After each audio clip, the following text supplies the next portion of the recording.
Hello, my name is Chris. I'm here from Archery today. We're going to be talking about the equipment, how it's going to arrive and how you can set it up. So we're going to start off with the riser. They're going to come wrapped up with a string.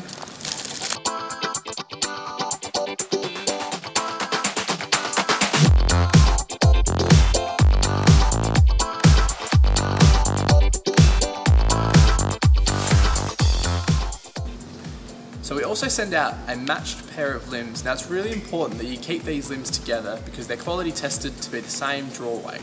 That means that when we assemble the bow, it should come out with a nice balance. The first step for assembling our bow, we need to grab the top limb and insert it into our riser. The top limb is the limb that has the logo on it. And the way we know what is the top of the riser is where the arrow shelf is facing up towards the sky. So now we need to insert the limb into the riser. Now it's really important that we insert the limb the correct orientation, because I could insert it this way or I could insert it that way. The way we know it's the correct orientation is that the logo and the limb is curving out on the same side of the riser where we have our screw mount. So in this instance it's going to look like this. And what's really important is when we insert it, we want to actually give it a quick firm push, which is going to ensure that we're going to be able to push the limb all the way into the bottom of the riser. And there's actually a marker that indicates how far we need to push this limb in. And also, once I've pushed this in, we'll hear a distinctive click. So give it a quick, and it makes that sound. If we don't give it enough pressure, it's going to get stuck halfway. It's going to have the marker protruding further out. And you'll also find that your bow's not balanced. So next step, I'm going to install the second limb, turning the bow around, keeping the limb in the same orientation as the bottom one, curving out to the front of the bow. Once again, giving it another distinctive click, and get that nice click. Now if your limb is only part way inserted into the riser, we're going to need to remove it to give us another chance to fully insert it. Now the best way for us to do that is to grab the limb, place it down on the ground, stand on the end of the limb, keep our back nice and straight, and just give it a good pull up. Now, it's not always that easy, because when you first installed these limbs, they're going to be quite tight. So what you might need to do is find some carpet or a soft surface, just where we can loosen it up, just by giving it a gentle knock. Don't be too worried about these limbs breaking. They are very durable. They're designed to take an absolute beating. Our customers will occasionally drop these in different sorts of locations. They'll clash like swords. Not that we recommend them to do so, but these limbs will last forever.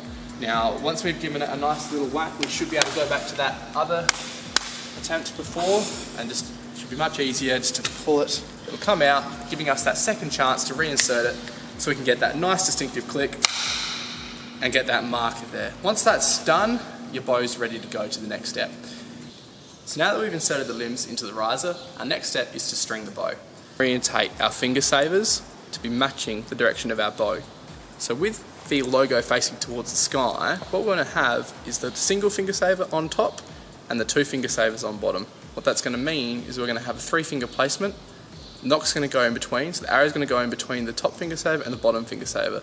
Therefore, we need to wrap the loop around the top of the bow, getting that in place, and it will follow the groove of the bow. And then we're going to turn the bow upside down, holding onto our string. And our next step is we're now going to be holding the bow like this. So my recommendation for the easiest way to string these bows is to step through with your left foot. Now you can completely mirror this. I am right-handed, so I'm stepping through with my left foot. I'm placing the limb of the bow on the meat of my right leg, and then I'm simply just using that leverage. It doesn't require a lot of pressure. Using that leverage to just bend the bow gently, opening up that loop and placing it on the ends. Now it's really important that that string follows the channel of the limbs.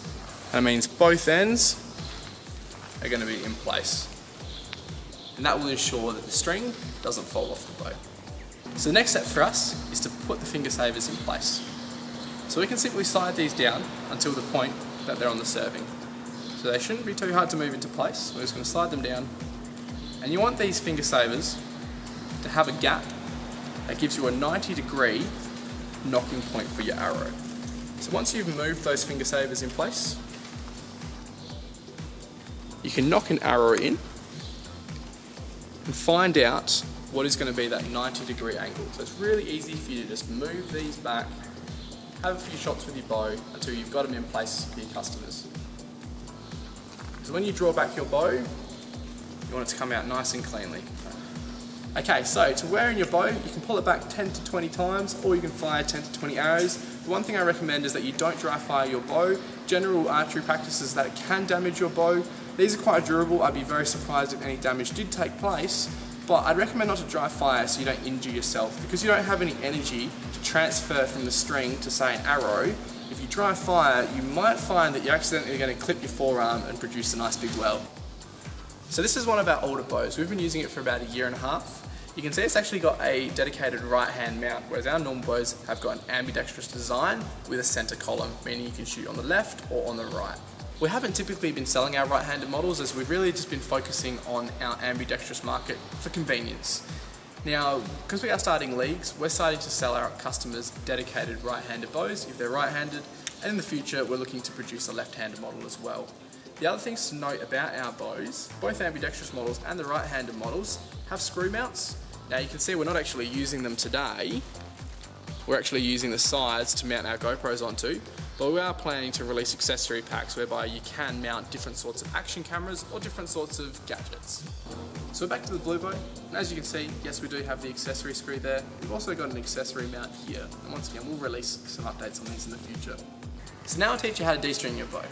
For good bow maintenance, it's really important that we de-string our bows after every event. Reason being is as it's strung, there is the potential for it to lose strength. So similar to as we were stringing up the bow, we place our left leg through there, place the limb on your right leg, and then upper hand, we're just using that leverage to slightly bend the limb. Now, what's really good for storage is you can actually, rather than take off the string, you can just grab the larger loop, one side is a larger loop, and you just bring that down the limb, and then your bow is ready for storage, and you've kept the same string for the same bow, and that's ready to go. Okay, so now we're going to talk about the arrows. There's not too much you need to do, as they come completely assembled and ready to go. So just to give you some useful information about the attributes of these arrows, before I start from the very beginning. This is one of our first iterations of the arrow. We have a durable medical grade foam on the end, followed by a fiberglass shaft, a silicone vane, and a durable plastic knock. Now, over the past year, we've been working on improving this design. One of the flaws that we found is because people are shooting these frequently, people are standing on them, occasionally people are wrestling for these arrows. Fiberglass arrows are prone to breakage and splinters presenting themselves, which isn't good for your customer. Now you can see our new model of our arrow. We have installed a protective laminate coating across the entire fiberglass shaft. This ensures that the arrows will last far longer and also gives protection from the fiberglass splinters from coming out. It's also important to note that our protective coating now covers the front of our silicone, which adds additional durability to our vanes, giving them much more life, because these do fly through the riser and tend to wear away. Additionally, we've also installed laminate coating behind the fletching, which will ensure that it stays in place. So this is the current mask that we use. It's a JT premise design. The benefit of this mask for our activity is that there's a lot of replaceable components. It's very easy to change out the lens, change out the colour of the goggle frame, change out the head strap, and even change out the foam. The great thing about these is that every single component is replaceable. We bought these in mind that we wanted to make sure we had replaceable components out back to ensure all of our masks were in optimal condition at all times. We bought these to ensure that we could replace every single component to keep them in fantastic shape. What's great to know is they're also very durable. This particular mask has been in use for about 5 months now, has been on at least 200 customers, and still looking fantastic. The lens is still clear, and it's been in use in our arena behind us. So welcome to our arena. I'll take you in to show you some of our inflatables that we provide our customers. We currently have a couple of different designs. This one has a flat base to ensure that it stays level, almost on its own. Yes, customers can knock it over, but it doesn't need additional weights around the bottom. Come with me, I'll show you one of our standard models, that is our standard kit sold online. We're looking to provide different price ranges on the website. Whilst these don't have a flat base, you can use these tie-down straps that are on the 4 corners to attach it with stretch cord to some sandbags to weigh them down. Now the last thing I can show you is our targets that we provide our customers. These are a knockout target. They're made out of an EVA foam, and customers can shoot these targets out for some game modes or for some target practice. The other variation for these targets is that we can provide them in blue black, red black, green black, and white black.